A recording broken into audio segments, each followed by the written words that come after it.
नमस्कार विद्यार्थी मित्रांनो, रुपेश एज्युकेशन पॉईंट या आपल्या यूट्यूब चॅनलमध्ये आपल्या सर्वांचे स्वागत आहे. तर मित्रांनो, आपण इयत्ता 12वी मध्ये समाजशास्त्र विषय पाहत आहोत आणि समाजशास्त्र विषयामधील प्रकरण पहिले भारतीय समाजाचा परिचय हा जो आपला पाठ चालू आहे, या पाठाचा आपला हा 6वा व्हिडिओ आहे. मित्रांनो, या अगोदरचे 5 व्हिडिओ जे आहेत त्याची जी लिंक आहे ते आपण खाली डिस्क्रिप्शन बॉक्समध्ये दिलेली आहे. तुम्ही ते व्हिडिओ पहा आणि त्यानंतर हा आपला भाग 6वा जो आहे तो पहा. तर आपण भारतीय समाजाचा जो परिचय पाहत होतो त्यामध्ये आपण आता वसाहतकालीन भारत जो आहे तो मुद्दा पाहणार आहोत. दुसरा जो आपला मुद्दा होता वसाहतकालीन भारत, जेव्हा भारतावर इंग्रजांचे राज्य होते तेव्हा भारतामधील जे समाज रचना जी होती ती कशाप्रमाणे होती, तेव्हा संस्कृती वगैरे कशा प्रकारे होती, हे सर्व आपण या व्हिडिओमध्ये पाहणार आहोत. मित्रांनो, तर व्हिडिओला सुरू करण्या अगोदर आपलं channel Rupesh education point channel subscribe केलं नसेल तर चॅनल सबस्क्राईब करा आणि हाकला जास्तीत जास्त शेअर करा. मित्रांनो, तर आपण सुरू करूया. वसाहतकालीन भारत, तर सर्वसाधारणपणे भारतातील वसाहत कालखंड जो आहे या भागात युरोपीय देशांनी सत्ता प्रस्थापित करण्याचा कालखंड हा समजला जातो. आणि वसाहतकालीन कालखंड म्हणजे युरोपीय जे देश होते त्यामध्येच आपण पाहिले पोर्तुगीज, इंग्रज, फ्रान्स, डच यांनी भारतावर राज्य केलं होतं. मित्रांनो, त्यामध्ये 16व्या शतकात व्यापाराच्या उद्देशाने पोर्तुगीज भारतात आले होते. भारतात सर्वात पहिल्यांदा हे पोर्तुगीज आले होते. त्यांनी गोव्यामध्ये वसाहती स्थापन केल्या होत्या. 16व्या शतकात आले होते. आणि 17व्या शतकाच्या पूर्वार्धात आपण पाहिलं तर डच आणि ब्रिटिश हे भारताच्या किनाऱ्यावर उतरले होते. कारण इंग्रज भारतामध्ये आले होते आणि त्यानंतर त्यांनी व्यापारी सवलती हे मिळवले होते. आणि त्यानंतर हे सर्व युरोपीय देश होते ते व्यापाराच्या निमित्ताने भारतात येत होते. त्यामध्ये फ्रेंचसुद्धा भारतात पोहोचले होते. मित्रांनो, पण फ्रेंचांचं जे अस्तित्व होतं ते जास्त प्रमाणात भारतात टिकलं नाही.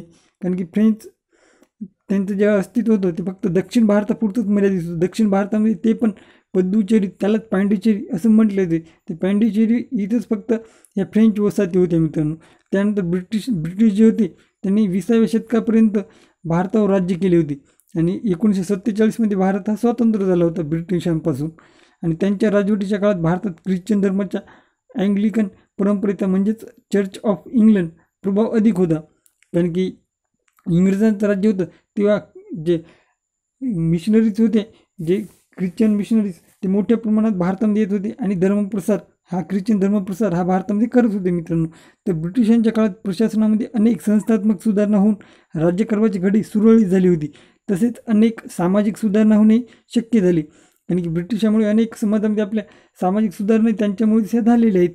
या गोष्टी आपल्याला नाकारता येत नाहीत. कारण की इंग्रजांमुळे जसं की सती प्रथा ही 1829मध्ये सती प्रथा जी होती ती बंद झाली होती आणि लॉर्ड विल्यम बेंटिक यांनी ती बंद केली होती. मित्रांनो, आणि वसाहतीच्या काळातील ब्रिटिश सत्तेच्या भारतीय समाजावरील दृश्य परिणामांचा आपण थोडक्यात आता आढावा घेऊया. म्हणजे ब्रिटिशांचं जेव्हा भारतावर राज्य होतं तेव्हा भारतीय समाजामध्ये कशा प्रमाणात परिवर्तन होत होतं त्यांचा आपण तिथे अभ्यास करणार आहोत. त्यामध्ये आपण पाहिलं तर आता सर्वात पहिला मुद्दा आहे की शिक्षण पद्धती.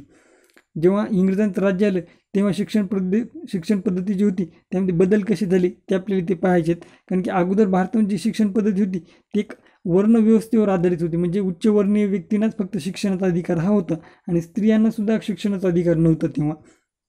पण ब्रिटिश आल्यानंतर ही शिक्षण पद्धती बदलली होती. कारण ब्रिटिशांनी भारतात प्रस्थापित केलेल्या शिक्षण पद्धतीचे दूरगामी परिणाम पुढीलप्रमाणे आहेत. मित्रांनो, आणि त्याचे परिणाम काय होते, तर उच्च शालेय पातळीवर शिक्षण हे इंग्रजी भाषेतून दिले जाई.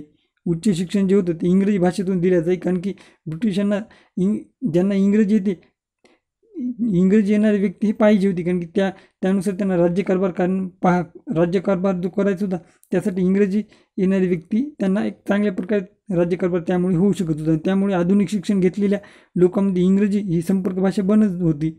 आणि शाळा आणि महाविद्यालयामध्ये सर्व वंश, जाती आणि धर्माच्या मुलामुलींना प्रवेश देण्याची मुभा होती.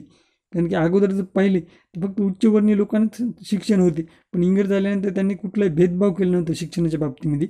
आणि तेव्हाच इंग्रजांनी बघा भारतामध्ये काही महाविद्यालय जे आहेत, ते विद्यापीठे जे आहेत ते विद्यापीठ स्थापन केली होती. आणि ते कधी केले होते तर 1856मध्ये, जेव्हा भारताचे व्हॉइसरॉय लॉर्ड डलहौसी होते.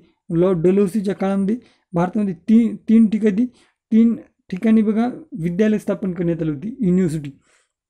आणि तेव्हा एक कायदा आणला होता त्यांनी. तो कायदा म्हणजे कुठला, तर इंडियन युनिव्हर्सिटी ॲक्ट हा जो कायदा आणला होता 1856मध्ये आणला होता. आणि तेव्हा व्हॉइसरॉय लॉर्ड डलहौसी हे व्हॉइसरॉय होते. त्या कायद्याअंतर्गत त्या युनिव्हर्सिटी ॲक्ट अंतर्गत बघा त्यांनी 3 ठिकाणी भारतामध्ये ही युनिव्हर्सिटी स्थापन केली होती. त्यामध्ये कलकत्ता, त्याला कोलकाता आता म्हणले जाते, बॉम्बे म्हणजे आपली मुंबई, आणि त्यानंतर मद्रास, त्याला चेन्नई, आता मद्रासचे नाव चेन्नई झालेली आहे. पूर्वी मद्रास हा एक प्रांत होता. या 3 ठिकाणी ही युनिव्हर्सिटी जी आहे त्याची स्थापना करण्यात आली होती मित्रांनो, आणि भारतातील पहिल्या विद्यापीठांची स्थापना झाली होती. आणि आधुनिक शिक्षण पद्धतीमधील विषय आणि अभ्यासक्रम धार्मिक नव्हते. अगोदरचे जे विषय आपण पाहिले त्यामध्ये वेद वगैरे जे होते ते एक धार्मिक शिक्षण दिले जायचं, पण हे एक आधुनिक शिक्षण द्यायचं. इंग्रज जे शिक्षण द्यायचे ते एक आधुनिक शिक्षण पद्धती होती. आणि त्यामध्ये जर आपण पाहिले तर त्यामध्ये आधुनिक शिक्षण पद्धतीमध्ये लौकिक जीवनाशी म्हणजे सेक्युलर संबंधित शिक्षण होते. आणि त्यामध्ये जे विषय ते शिकवायचे ते विषय म्हणजे गणित, विज्ञान, तत्त्वज्ञान, समाजशास्त्र, इतिहास यासारख्या विषयांचा समावेश हा त्यामध्ये केला जातो असे. कारण की ते एक विद्यार्थ्यांना एक चांगल्या प्रकारे घडवित होते. आणि या शिक्षण पद्धतीच्या मुशीतून नवीन बुद्धिवादी वर्ग उदयाला आला.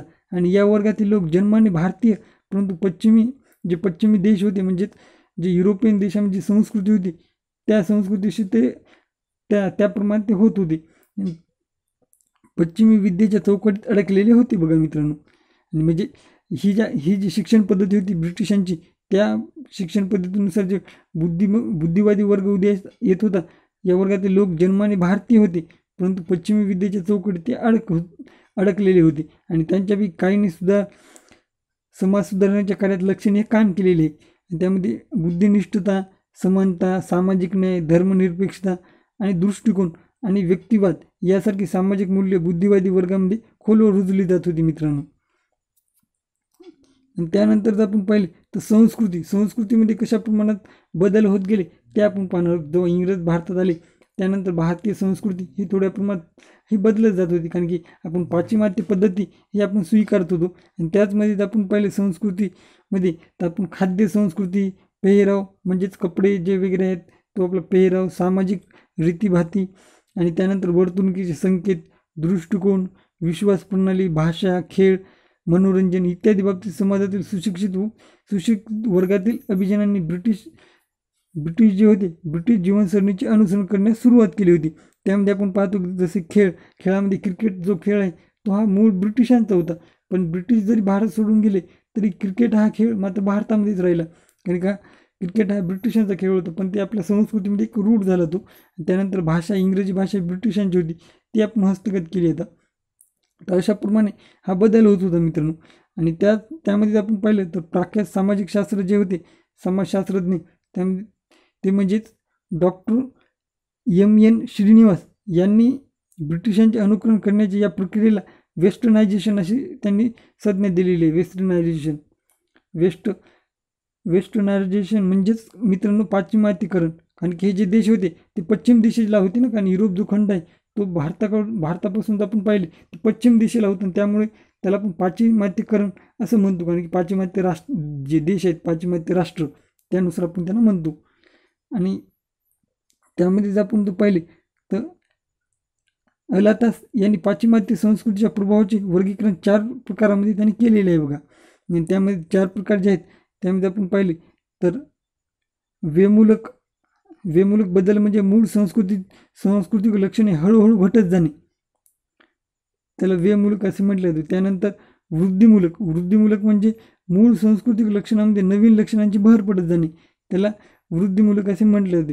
त्यानंतर जो तिसरा जर मुद्दा पाहिला तर तो म्हणजे पुष्टीमूलक मित्रांनो. आणि पुष्टीमूलक म्हणजे काय तर मूळ सांस्कृतिक लक्षणांचे अधिक समृद्ध बनणे. आणि त्यानंतर जर आपण पाहिलं तर चौथा मुद्दा म्हणजे संमिश्रतालमूलक.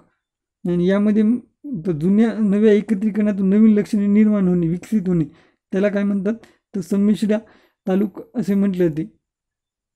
संमिश्र तालुक असं त्याला म्हटले जाते मित्रांनो. आणि त्यानंतर आपण पाहिलं तर प्रशासन, सर्वात महत्त्वाचं म्हणजे प्रशासनामध्ये कशा प्रकारे बदल हा झाला इंग्रज भारतात आल्यानंतर. तर त्यामध्ये पाहू की ब्रिटिशांनी बघा जी प्रशासकीय यंत्रणा होती त्यामध्ये ब्रिटिशांनी नवीन प्रशासकीय यंत्रणा जी आहे ती उभारली होती. कारण की अगोदर जी प्रशासकीय यंत्रणा होती त्यामध्ये फक्त उच्चवर्णीय लोकांनाच पद दिले जात होते, आणि जे इतर जे लोक होते खालच्या वर्गामधले त्यांना हे चांगले पद वगैरे हे दिले जात नव्हते. पण इंग्रजांनी कुठेही जातीभेद त्यामध्ये केला नव्हता. त्यांनी नवीन पद्धती भारतात आणली होती आणि भारतात रूढ केल्या आणि त्यांनी भारतीय भूमी आणि लोक यांच्यावर कारभार करण्यासाठी आर्थिक सेवा त्यांनी वेगवेगळ्या परीक्षा घेत होते आणि त्यानुसार ते त्यामध्ये सेवा करण्यासाठी म्हणजे ते एक जॉब देत होते. त्यामध्ये आर्थिक सेवा, शिक्षण सेवा, महसूल सेवा आणि प्रशासकीय सेवा यामध्ये ते यासारख्या विविध सेवांचे विभाग त्यांनी स्थापन केले होते आणि लॉर्ड डलहौसीच्या काळामध्ये असे विभाग होत होते मित्रांनो. ह्या सेवा विभाग ब्रिटिश अधिकाऱ्यांच्या सहाय्यासाठी स्थापन केले होते. ब्रिटिशांनी नवीन न्यायपद्धत निर्माण केली होती. तर न्यायपद्धत जी होती ती ब्रिटिशांनी नवीन आणली होती आणि या न्यायपद्धतीमध्ये भारतातील विविध समाजांच्या पारंपरिक न्यायप्रणालींचा विचार करून या नवीन न्यायपद्धतीची उभारणी जी आहे ती त्यांनी केली होती मित्रांनो. मात्र तिची अंमलबजावणी जी होती ती धर्मनिरपेक्ष पद्धतीने व्यक्तीच्या जातीपातीचा विचार न करता केली होती त्यांनी. आणि जी न्याय देण्याची पद्धत होती त्यामध्ये कुठल्याही प्रकारे म्हणजे उच्चवर्णीय असं जातीभेद स्त्री पुरुष असं कुठेही ती करत नव्हती आणि सर्वांना समान न्याय हा त्यामध्ये देत होते ते. आणि वतनदार आणि जमीनदार जे जमीनदार होते त्यांचे वहिवाटीने चालत आलेले विशेष अधिकार हे ब्रिटिशांनी रद्द केले होते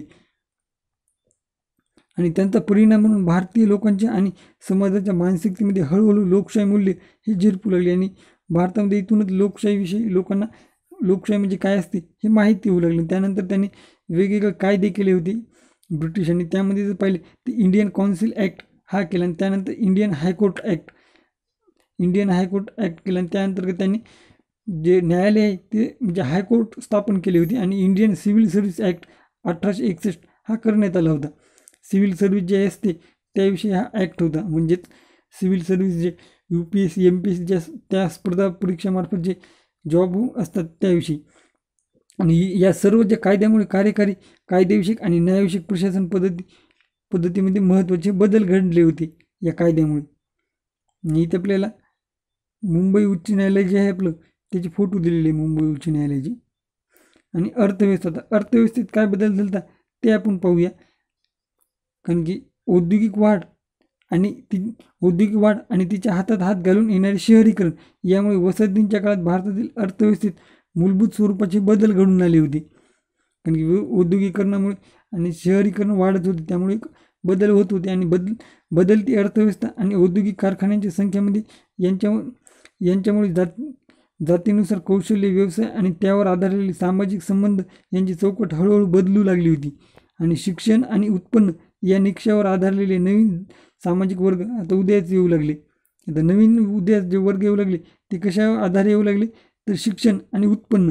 कारण की सुशिक्षित लोक हे चांगल्या प्रकारे व्यवसाय करत होते आणि नवीन सामाजिक वर्ग उदयाला त्यामुळे आले होते मित्रांनो. आणि जातीमधील पारंपरिक विधिनिषेधांची बंधने हळूहळू आता गळून पडू लागली. कारण की जातीभेद जो होता तो थोड्या प्रमाणात कमी होत होता आणि ब्रिटिशांनी लागू केलेले नवीन महसूल पद्धतीचा खेड्यामधून राहणाऱ्या शेतकरी वर्गावर विपरीत परिणाम झाला. या काळात शेतीचे व्यापारीकरणही होऊ लागले होते आणि निर्वाह अर्थव्यवस्थेची जागा नफा जो असतो त्या नफ्यावर पोचल्या जाणाऱ्या बाजार व्यवस्थेने घेतली होती मित्रांनो. आणि त्यामुळे काय झाले तर नगदी पिकांना महत्त्व येऊन त्याचा परिणाम अन्नधान्याच्या उत्पादनावर झाला. आणि बंगाल आणि ओरिसा येथे 1856 साली पडलेला जो दुष्काळ होता हा त्याचा एक साक्षीदार आहे मित्रांनो. आणि आता दळणवळण जी व्यवस्था आहे ती ब्रिटिशांनी यामध्ये काय बदल केले ते आपण पाहू. की दळणवळण जे असते इकडून म्हणजे रस्ते, महामार्ग, रेल्वे वगैरे हे काही बदल इंग्रजांनी भारतामध्ये केले होते. त्यामध्ये रेल्वे हे त्यांनी सुरू केली होती मित्रांनो. त्यामध्ये भारतभर रेल्वे आणि रस्ते यांची उभारणी तसेच टपाल आणि तार या सोयी सेवा सुरू केल्या होत्या. आणि त्यामुळे देशाच्या कानाकोपऱ्यातील लोकांपर्यंत आणि स्त्रोतापर्यंत पोहोचणे हे सहज शक्य झाले होते यामुळे. आणि त्यामध्ये इंग्रजांनी बघा 1869 सुएझ कालवा खुला झाल्यामुळे आता सुएझ जो कालवा होता तो 1869 खुला झाला होता. 10 वर्षे त्याचे काम चालले आणि त्यानंतर सुएझ कालवा हा चालू झाला होता. आणि त्यामुळे आहे तो व्यापार हा वाढला होता. आणि त्यामुळे पूर्वी भारतातील कच्चा माल इंग्लंडला पोहोचण्यासाठीचे कठीण असलेले काम सोपे झाले होते. कारण की पूर्वी भारत आणि इंग्लंड हा जो व्यापार होता तो दक्षिण आफ्रिका जो तिथे केप ऑफ गुड होप आहे म्हणजे हा आफ्रिका खंड आणि इथे केप ऑफ गुड होप इथे जे बेट आहे केप ऑफ गुड होप तर अशा प्रकारे युरोपियन देश इकडून येत होते. पण नंतर त्यांना व्यापार करण्यास सोपा झाला होता कारण की मधातून त्यांना एक रस्ता झाला होता. आणि वाहतूक आणि संपर्क साधनांमधील सुधारणामुळे भारतीय कच्च्या मालाची अधिक बाजारपेठा ह्या उपलब्ध होत होत्या त्यामुळे. नाही तर राष्ट्रवादी चळवळ याविषयी माहिती पाहू की राष्ट्रवादी चळवळ कशा प्रमाणात उदयास येत होत्या त्याविषयी माहिती की संपर्कासाठी इंग्रजी भाषेचे शिक्षितांच्या गटामधील वाढता वापर हा राष्ट्रवादाचा प्रसार आणि प्रचार करण्यासाठी फार महत्त्वाचा ठरला. आणि त्यामुळे काय झाले तर राष्ट्रवादाच्या चळवळीला चालना मिळाली होती आणि भारतीयामध्ये परकीय ब्रिटिशांच्या सत्तेविरुद्ध निर्माण झालेल्या असंतोषाच्या भावनेमुळे ब्रिटिशाविरुद्ध चले जाऊचा पुकारा केला गेला आणि भारतीयांना स्वातंत्र्याला गती मिळाली यामुळे. आणि 19व्या शतकामध्ये भारतीय राष्ट्रीय काँग्रेसचा उदय झाला होता आणि महात्मा गांधीजींनी स्वातंत्र्य लढ्याचे जे नेतृत्व आहे त्या गोष्टी त्यांनी घडून आल्या. महात्मा गांधीजींनी स्वातंत्र्य लढ्याचे जे नेतृत्व स्वीकारले होते या गोष्टी घडून आल्या होत्या. त्यामध्ये आपण पाहिले की राष्ट्रीय काँग्रेसचा उदय जो उदय होता तो 28 डिसेंबर 1885 मध्ये राष्ट्रीय काँग्रेस जी संघटना आहे ती स्थापन झाली होती मित्रांनो. आणि त्यामध्ये हे राष्ट्रवादी या चळवळी ह्या इथून सुरू होत होत्या. आणि समाज सुधारणेची चळवळ, आता समाजामध्ये सुधारणा होत होत्या त्यामध्ये विविध जे संघटना आहेत त्या स्थापन होत होत्या, जसे की ब्राह्मण समाज, अशा वेगवेगळ्या संघटना स्थापन होऊन समाजामध्ये ह्या सुधारणा चळवळ करत होते आणि समाज सुधारत होते. तर त्यामध्ये समाजातील वरच्या थरातील शिक्षित वर्गातील लोक सामाजिक सुधारणा घडवून आणण्याच्या कामामध्ये अग्रस्थानी होती. यामध्ये समाज परिवर्तित करण्यामध्ये, समाजामध्ये सुधारणा करण्यामध्ये. आणि 19व्या शतकामध्ये सामाजिक आणि धार्मिक सुधारणेच्या अनेक चळवळी उभ्या राहिल्या होत्या. आणि त्यामध्ये आपण पाहिलं यातील बहुतेक गट सामाजिक सुधारणासाठी आपापल्या स्थानिक पातळीवर काम करत होते. ह्या ज्या संघटना होत्या त्या वेगवेगळ्या प्रकारे ते आपापल्या स्थानिक पातळीवर ते काम करत होते की समाजामध्ये सुधारणा करण्यासाठी. आणि कालबाह्य दडपणाऱ्या आणि प्रतिगामी प्रथा नष्ट करण्यासाठी त्यांचा संघर्ष हा चालू होता मित्रांनो. ज्या अनेक प्रथा ज्या होत्या अन्याय अत्याचार करणाऱ्या त्या प्रथा बंद करण्यासाठी त्यांचे काम हे चालू होते. आणि अनेक जण सामाजिकदृष्ट्या दुर्बल असणाऱ्या व्यक्तींना शिक्षणाची संधी मिळावी म्हणून काम करत होते. म्हणजे अनेक व्यक्ती हे दुर्बलांना शिक्षण मिळावे यासाठी अनेक संघटना ह्या काम करत होत्या. त्यामध्ये आपण अनेक संघटना दिली आहेत. त्यामध्ये आपण आर्य समाजाविषयी आपल्याला माहिती दिली. आर्य समाजासारख्या संघटना वैदिक परंपरांचे पुनर्जीवन आणि वैदिक ज्ञान आधुनिक अभ्यासक्रमामध्ये समाविष्ट करणे यासाठी प्रयत्न करत होत्या. आर्य समाज जो होता तो यामध्ये प्रयत्न करत होता की वैदिक जो ज्ञान होते आपले त्याचं पुनर्जीविकन करून लोकांना ते माहिती व्हावं यासाठी. आणि ते काही आपल्याला समाज सुधारण्याच्या चळवळी दिलेले आहेत आणि त्यांचे जे संस्थापक होते ते दिलेले आहेत. इकडे आपल्याला जर पाहिले तर या बाजूला आपल्याला संस्था दिलेल्या आहेत. एक समाज सुधारणा करण्यासाठी ज्या संस्था होत्या त्या संस्था त्यांचे संस्थापक दुसऱ्या बाजूला दिले. त्यामध्ये आपण पाहिले तर ब्राह्मो समाज ही सर्वात अगोदर ही म्हणजे समाज परिवर्तन करण्यासाठी, समाज चळवळ करण्यासाठी एक संघटना स्थापन झाली होती आणि राजा राममोहन रॉय यांनी ही संघटना स्थापन केली होती. राजा राममोहन रॉय यांनी त्यांना अकबर सेकंड जे होता त्यांनी रॉय ही त्यांना पदवी दिली होती. त्यानंतर आपण पाहिलं आर्य समाज, स्वामी दयानंद सरस्वती यांनी आर्य समाजाची जी स्थापना त्यांनी केली होती. त्याचनंतर आपण पाहिले तर प्रार्थना समाज होता त्याची स्थापना आत्माराम पांडुरंग तर्खडकर यांनी प्रार्थना समाजाची स्थापना केली होती. त्यानंतर आपण पाहूयात की सत्यशोधक समाजाची स्थापना आहे ती महात्मा ज्योतिबा फुले यांनी पुण्यामध्ये केली होती मित्रांनो. ही सर्वांसाठी शिक्षण वगैरे ज्या सुविधा आहेत त्या उपलब्ध व्हाव्या म्हणून. त्यानंतर जर आपण पाहिलं तर महात्मा गांधीजींनी हरिजन सेवक संघ या संस्थेची स्थापना केली होती गांधीजींनी. त्यानंतर आपण पाहिले तर थिओसॉफिकल सोसायटी ॲनी बेझंट यांनी ती स्थापन केली होती, थिओसॉफिकल सोसायटी. त्यानंतर सेवा सदन जे आहे ते बेहरामजी मलबारी यांनी ती स्थापन केली होती मित्रांनो. त्यानंतर धर्मसभा हे राधाकांत देब यांनी ही संस्था स्थापन केली होती. त्याचनंतर आपण पाहिले तर बहाबी चळवळ जी होती ती सैद वलीउल्लाह यांनी स्थापन केली होती. आणि त्यानंतर आपण पाहिले तर इरोदेफी रामास्वामी पेरियार यांनी एक संस्था स्थापन केली होती. तिचं नाव म्हणजे सेल्फ रिस्पेक्ट मुवमेंट ही त्यांची स्थापन केलेली संस्था होती मित्रांनो, संघटना होती त्यांची.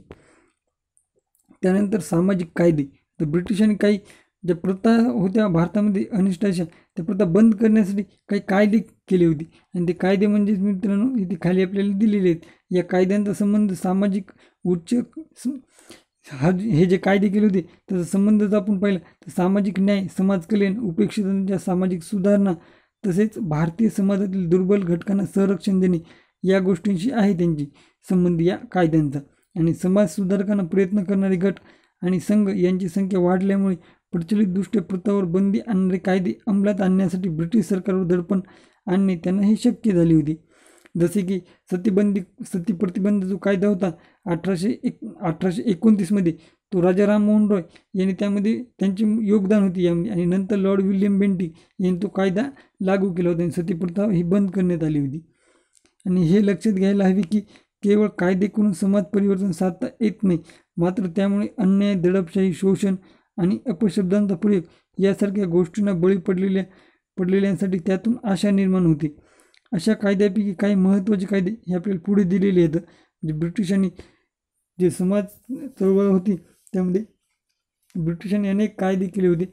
त्यामध्येच आपल्याला खाली काही कायदे दिलेले आहेत मित्रांनो. या साईडला वर्ष आणि इकडे कायद्याचे नाव दिलेले. त्यामध्ये आपण पाहिलं तर सती प्रतिबंध कायदा. सती प्रतिबंध हा कायदा 1829 लॉर्ड विल्यम बेंटिक यांनी तो केला होता. कारण की पूर्वी सती जाण्याची एक प्रथा होती. त्यामध्ये पतीच्या निधनानंतर स्त्रीला तिलाही त्या अग्नीमध्ये ढकलून दिले जात असायचे. त्याला सती प्रथा म्हणायची. ती 1829 बंद झाली होती. त्यानंतर आपण वेगवेगळे जे कायदे होते त्यामध्ये आपण पाहिले तर इंडियन स्लेव्हरी कायदा हा 1843 करण्यात आला होता.